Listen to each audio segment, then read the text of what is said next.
Welcome to the Paradigm Shift, episode 106. 106 weeks in a row. Consistency, committed, and everything in between. We're so excited. We have a very special guest on today, someone that I'm personally extremely excited about. We're going to welcome Kimberly in less than 5 minutes, less than 5. In the meantime, we're going to bring on Big Dave, the pretty porpoise. Let's bring him on right now. Let's get this party started and let's have a ton of fun. Y'all know the drill. Drop your current state in the chats from 1 to 10. Dave and I and Kimberly take full responsibility, have you flying 15 minutes. It's a beautiful time to be alive and aligned.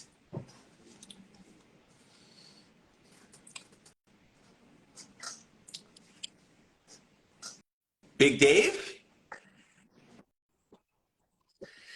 Mr. Siegel, the Hi. famous eagle. How you doing? Hello. I'm terrific. Phenomenal. How are you? Part of the week, if I'm being honest. Yeah, we came out to California. It wasn't raining when I was there. Rain. Oh, you must have brought the sunshine. We've had 3 days of sunshine. That, so I got to improve. You know, in theory, you taught me this, in and then red eye home, it sounds so good and promising, but I'm having trouble sleeping on the way home. You got to have an unwinding routine, man. You got to have a sleep coach. Or if you don't have a sleep coach, you got to call your other coach who does have a sleep coach, who flies overnight on multiple occasions. Once again, the biggest detriment to most people is they don't ask for help. And I had a good friend, Dave Marino, who he is doing so well, but feeling overwhelmed. And, I'm sitting there in the same situation.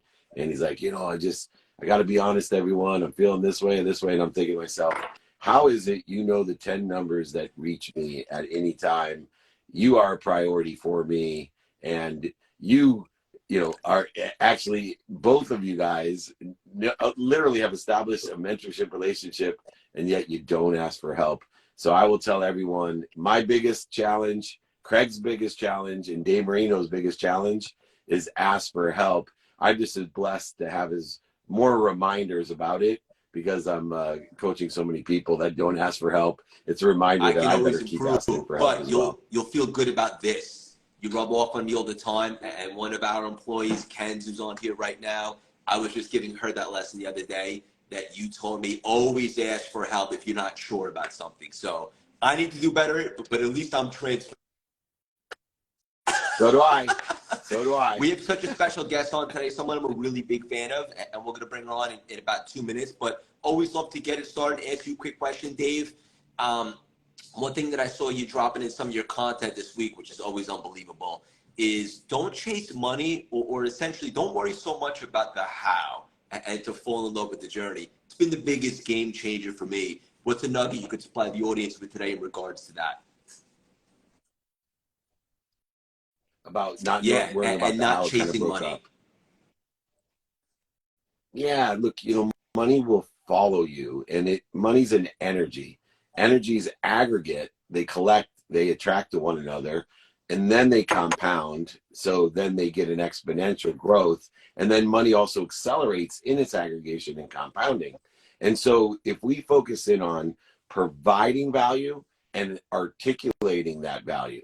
Now, I'm going to repeat that, because the second part's where most people fall down. Most people don't have intention and attention of providing value, but the good ones that do, where they fall down is they don't practice articulating the value itself. And if you provide value and articulate value, the money will aggregate, compound, and accelerate. It will follow you. If you put your attention and intention only on the end, the outcome, the energy of money, it's not going to aggregate, it's not going to accelerate, and it's not going to compound. And essentially, getting value gets you rich. In a variety of different ways, determined upon your definition of rich or wealthy or happy or healthy, whatever it may be. Anytime we can clear the interference between the higher source and us, and that source is abundant and full of money, believe it or not, it's full of it, more than enough of money for everyone. But you have Yeah, to this figure is out so what you're doing good. to I'm interfere gonna with bring it. on Kimberly right now, but I'd be doing the audience as a service if I didn't at least inquire how many sexy sausages did you consume this morning?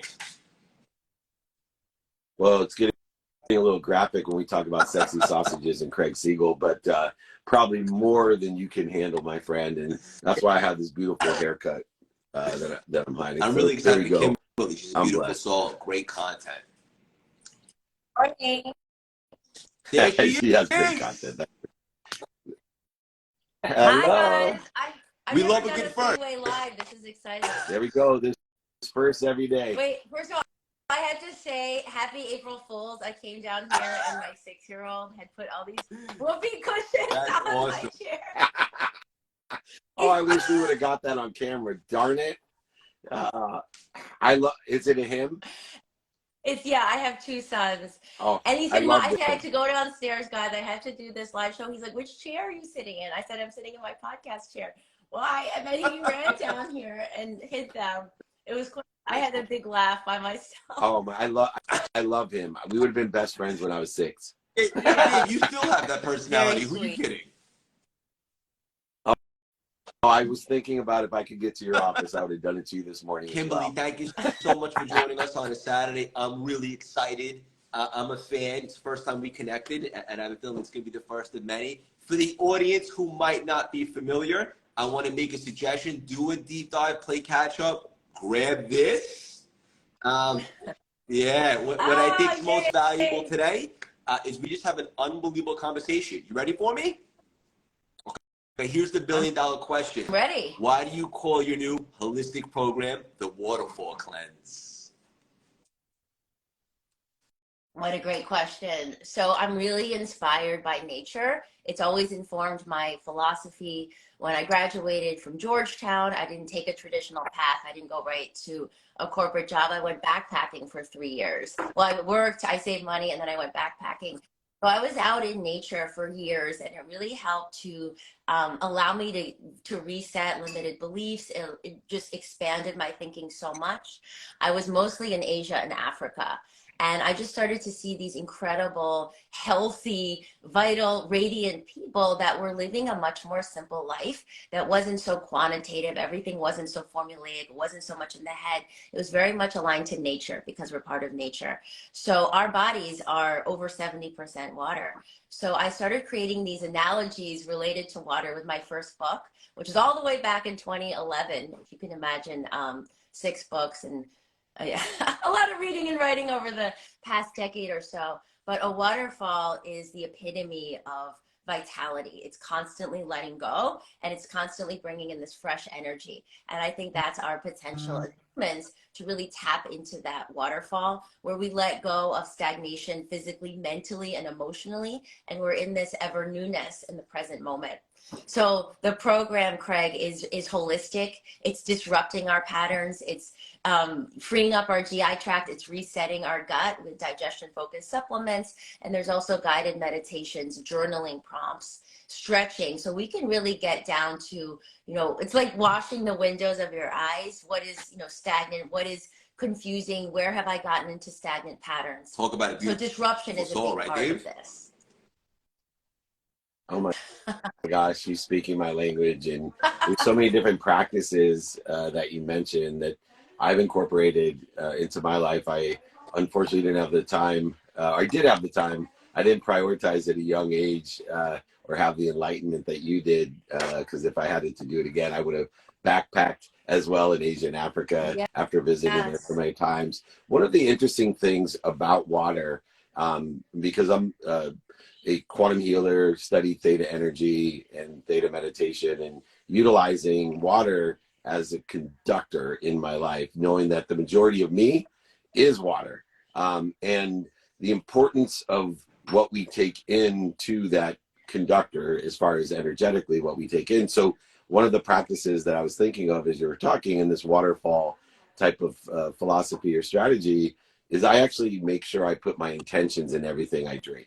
So if Craig was drinking whatever it was, especially water itself, but I just wanted to share something that's remarkable in a religious historical context because I study history because to align with your journey, thanks to my mom, by the way.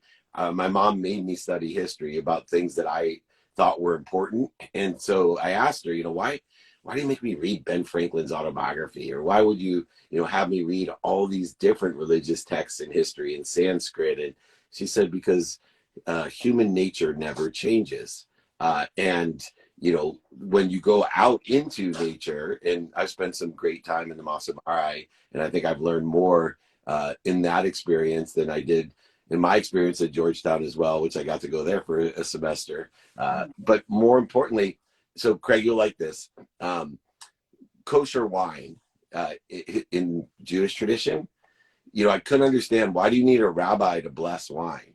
Because I understand like the food tradition. I get why they were doing that in my own perspective, but it's actually a rabbi actually stands over wine in to make it kosher, so that nobody blesses it, so that people put their own intention into the liquid. So when, for example, they toast or cheers, that they're actually, when they say l'chaim, which means to life, that they're drinking in life.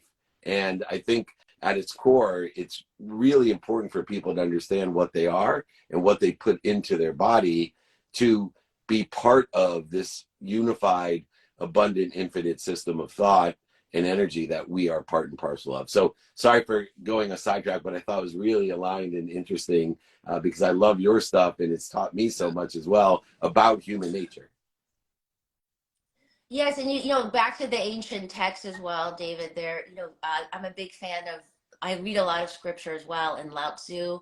When you think about the Tao Te Ching, the primary element that was the analogy is water. I believe in 81 verses it's mentioned 18 times because water has the power to move mountains. Water is malleable, it's flexible, and that's part of its real strength, right? So Lao Tzu is always teaching us, be like water, be like water.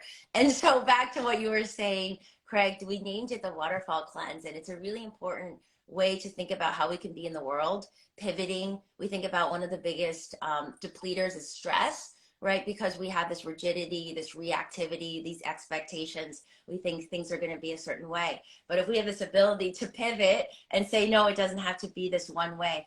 I want to be anchored no matter what life is bringing me. I want to be loving and compassionate. But that water analogy gives us great strength and resilience. And the Bhagavad Gita talks about HRI, this quality of gentleness, right? Sometimes we think we have to be strong, we have to push, we have to be overly masculine or very linear, but actually there's so much strength in the gentle, both in our self-love, our approach with others, and our approach to our lifestyle. This gentleness doesn't create the same wear and tear, the same inflammation in our systems.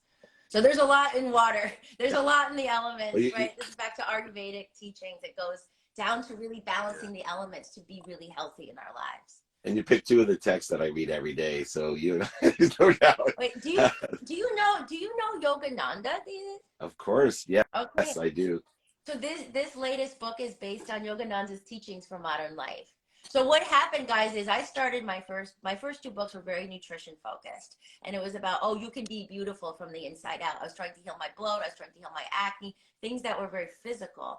And then I was like, I can do this. I can keep going, right? We can create our whole life from the inside out. And then magnetism, abundance. I tell the story in the book, how I came to write the book with Deepak Chopra, which I manifested. He was one of my heroes, pulled that in.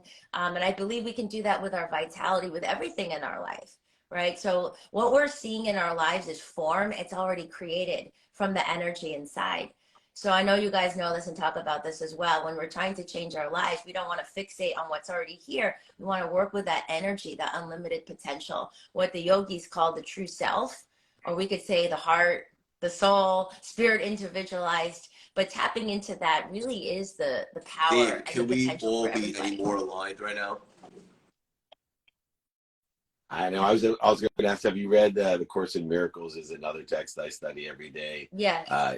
Yeah. So, and for those of you, because I was completely resistant to this when I started my journey, and manifesting people like Deepak and Jack Canfield, Bob Proctor, Wayne Dyer, who I listened to his interpretation of Lao Tzu, and Yes. Understanding other people's interpretation makes it easier. And I wanted to bring that up to everyone in the community, is that it takes people like Kimberly that you can have her interpretation, which makes it much easier to reconcile our daily lives to like actually reading the Yes. Bhagavad Gita. Like That's true. yeah, like when I listen to Wayne Dyer give me his interpretation of the 81 lessons for daily, Yes. I'm like, that's so much easier for me to get. Yes, I agree. I've read Yogananda's commentary on the Gita. Took me over a year to really read thoroughly. It's like 1,300 pages, and then there's the Sanskrit, and it's in depth. So, but that's my joy. David is right. I love to read and reread, and then take, and then put it into a package that's accessible to people. Because I think these teachings are so important for modern life. And back to what you were saying, your mother was saying that human nature doesn't change. These jewels, these pearls are what we need now. There's so much confusion in the world, as you guys know. There's so much noise. There's so much coming at us. And people are, we really need to know. And I believe, the great ones that have come before, they have given us these tools and these teachings. And I am so passionate about this because I know how much it's changed my life. And when I started doing the Kriya Yoga, the meditating, and working with Yogananda's teachings, I went from being a really broke backpacker to writing books and getting on Good Morning America, and then working with the biggest actors in the world, which none of it was planned, by the way. I was just in my heart, which is another big lesson I talk about in the book, getting out of just the head and the overthinking, which Lao Tzu it talks about. That's the whole point of the Tao, and getting into this place of expansive intuition, which is where our gifts are, which is where we can do what no one else can do, which is where we're guided through life. So that's a huge skill, I think. And that's what meditation is, dropping into this formless place, because otherwise the ego is always pulling us into the senses. What is he saying? What do I look like in the mirror? What's going on over here? The comparing versus the pratyahara, the withdrawal back into the spine, back into central nervous system, which, as you guys know, which is where the magic is. There's so many places. There's so many places we can take this conversation, and I want to land the plane with the exciting stuff you have going on now. But I wanted to ask this, and it's very deep. I dropped an episode on my podcast with Heidi Powell, who was with Dave Hollis, who just passed, and we were talking about grief and so forth. And ironically, I was checking out your content, Kim, and you wrote about how you just had the 6-year anniversary of your mom's passing. And when it comes to grief, everybody handles it in different ways, so to speak. And I'm just curious, because I think this will help a lot of people. What have you learned about the process over the 6 years, and what is a way that you handle it? Yes, thank you for bringing it up, because I know so many of us have lost loved ones as well. It was obviously a very difficult period in my life. It was very sudden. My mom was like completely healthy and energized. And then suddenly there was a cancer diagnosis, and she was gone in 6 weeks. So first of all, I just want to say we have to live in gratitude, because we really don't know what life will bring. And so when we hear these thoughts about be grateful every day, it changed my complete relationship with gratitude and presence, because we realize anything can really happen. Part of my work is I am a nutritionist. So I always knew about digesting foods and how important it was to move things through you. After my mom passed, I started to understand about emotional digestion.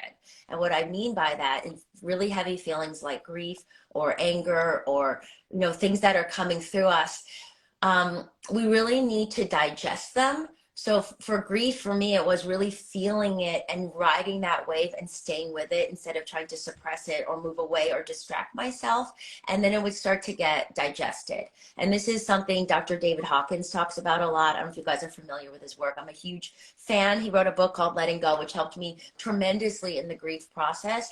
So what he says is that these intense feelings usually last about 10 minutes or less if we're focused on the feeling, not the thoughts that are like, this sucks, this shouldn't have happened, this isn't fair. It keeps the energy going. So what you want to do, what I did is I just surrendered to these really intense feelings, and it would be like a wave, and then it would pass through, I digest them, and then it would come, same thing. So I go through that process, and to be honest, 6 years later, the waves still come, but it is less intense. There's times I can talk about it like this and I'm perfectly fine. There's times I'm doing a podcast and I will break down. So I think it's just important to be okay with the process and to show up for yourself and to soothe yourself, and don't try to distract or hide or apologize, but to really, whether it's, you know, sometimes I'd have to leave a meeting and go in the bathroom and cry or whatever it was, to give yourself that space. But the focusing on digesting the feelings, not the thoughts, is what really helped me move this energy, which could be in your body. You have to move it through. You know, there's a lot of practices like shaking or walking meditation. There's a lot of things. Acupuncture helped me as well, just to move the energy through your body. But realizing energy moves through, just like you digest food, you need to digest really emotions as well. Vulnerability, be able to remind. Yes. Yeah, I think it's really important. That's a great way to describe it. And for me, emotions, and those are our deepest emotions, the people that are most relative to us, provide us the deepest emotions. That energy needs to go somewhere. Yeah. And so we can't hold it in. And through that process, I think what I found in my studies, it's really interesting because we try to utilize our logic or reason with intuition or emotion. And they are separate upon themselves. In fact, the logic and reason will not allow that digestion to occur. And so one of the mechanisms that I utilize daily is, you know, a practice of minutes and moments. And whatever the emotion is, you know, whether it's an ego-based consciousness, a fear to be separate, inferior, superior, anxious, frustrated, angry, guilty, resentful, whatever the feelings are, that we have to sit with them. And so Yes. whether it's walking, meditation, I utilize a practice of just stopping, not holding it in, but stopping for a moment, not accelerating in the wrong direction. And I try to spend minutes and moments. So my practical or pragmatic way of dealing with heavy and deep emotions, and I lost my father 6 years ago as well. And it's something still, there's a variety of things that still come up. And when you do a podcast like us, you'll see yourself just something will trigger, and to stop and take a moment and remind, remember, and recollect, and process and digest, as you suggest. I love that illustration, because we are digesting the emotions. Yes. But you can't out logic it, out reason it. Don't go over it, under it, through it, resist it, deny it. Stop. I will tell. I'm a crier, Kim. So I tell people all the time, crying's like perspiration to me. It's, if I work out too hard, my body gets overheated. It has a mechanism called sweat, and it cools me down. Right? For me, crying puts me back to center. If I get too much emotion, too much energy, then I'm overwhelmed with it. And by crying, it puts me at ease. It dissipates the dis-ease from that. So I think it's important to digest. And, you know, that book is gold, because we need more people that can interpret great wisdom into the pragmatic world.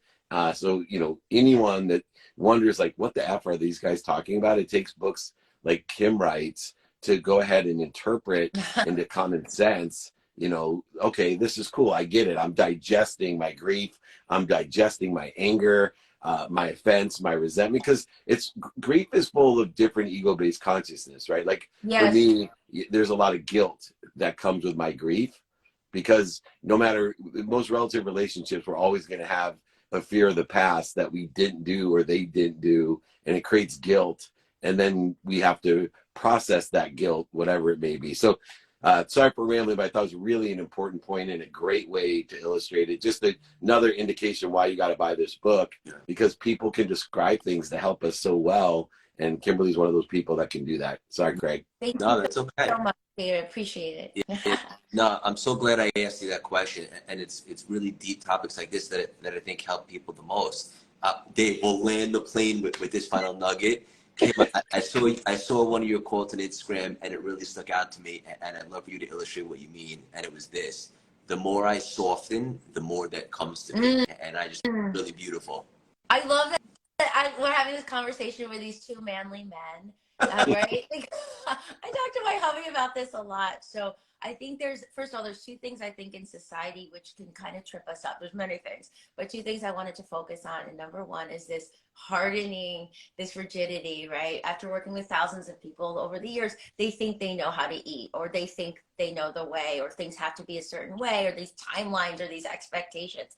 And it creates this real hardness, controlling the ego, right? And it doesn't open us up to potential. So this idea to just soften and be open is a very spiritual quality. It's a very important quality for, I think, creating our best lives. And number two, overthinking. We were just talking about overthinking when we think and it kind of trips us up from our feelings.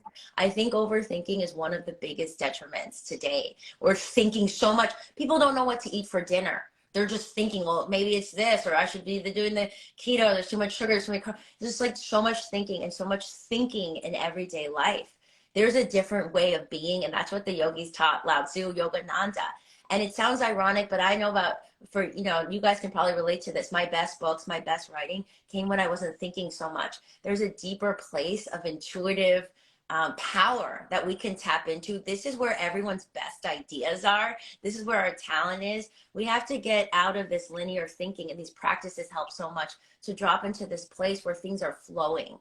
Right? We're in this flow state. We're having this conversation. I'm really with you guys. I'm not thinking about what I'm going to say next. That's where it just pours out. You know, Eckhart Tolle talks about the power of now. So these practices are designed. It's not just like, oh, it sounds good, be present, but it's practical. This is where our highest, most creative, incredible creations come from. This is how we have the best conversations and projects. So all the practices we talk about, all the ones I teach in this book are really designed to get out of that limited overthinking space. And there is so much expansion when we go into intuition in the heart. And it's practical. You know, there's a lot of research around this now. There's research in the new book. Nobel scientists talk about how much intuition plays into their work. So learning to tap into that is a really important skill, I think, that we have as we move forward. Yeah. Well, it's so great to be with you guys this morning. Amazing. Connect. Yeah. You're truly an influencer, not an influencer. And it's so important. It's the intuition to me, just to finish up and land the plane, as Craig likes to illustrate, the intuition is a raising of an awareness. So many people try to create a decision or a choice based off of intuition instead of that softening, what I call a radical humility, that there's something bigger than us, an omniscient, powerful, infinite system of thought, unified, that allows us to indicate, hey, intuition says, raise my awareness. Now you can, when you raise your awareness, look for clues and patterns that then in the real world can decipher a choice to make. But too many people utilize their intuition as a gut feeling of choice, and it's really not. It's an indicator of awareness of what you're connected to and through, and that channeling as a medium through you. And I'm sure your best writing, if I asked you when you wheeled off 30 pages in a row overnight or whatever experience you had, if I asked you right after you were done, hey, Kim, what did you write about? You would tell me, I have no idea. And I know that from stepping on so many stages, people like, please come to my company and do that speech. And I was like, well, I'm gonna have to go back and watch it because I have no idea what I just said. I never plan my talks. I used to, but now I really don't. And I think that is where the magic is. I couldn't agree more. You are magic. Yeah. Oh, thank you guys. I love you both. Thank you so much for connecting. Wonderful to be with you guys. Have a wonderful weekend and happy April Fools. Look out for the whoopee cushion. I got my new best friend, your 6-year-old. Kim, we're going to hang out. This was a really beautiful conversation. Thank you. I'm excited to do more with you. Everybody buy her book. Thank you so much. Bye. Bye. Bye, Craigie Poo. Bye, Dave. Wow. That was fantastic. I got to say, humbly, of course, they keep getting better. The better it gets, the better it gets. Life, but also the paradigm shift. And these conversations, we love to talk about deep topics because I think that's what people can connect with and extract nuggets from the most. So as long as Dave and I have a breath in our body, we will be here for the Paradigm Shift episode 107 next week. We love you guys. If you weren't familiar with Kim before this, I imagine you're going to be all over her now, and you absolutely should. Oh, and by the way, our book, The Reinvention Formula, our first book, may or may not be available for pre-order right now on Amazon. on. I love you guys. Jess in the house, Ken's. Let's have an unbelievable weekend, and we'll see you guys next week. Toodles.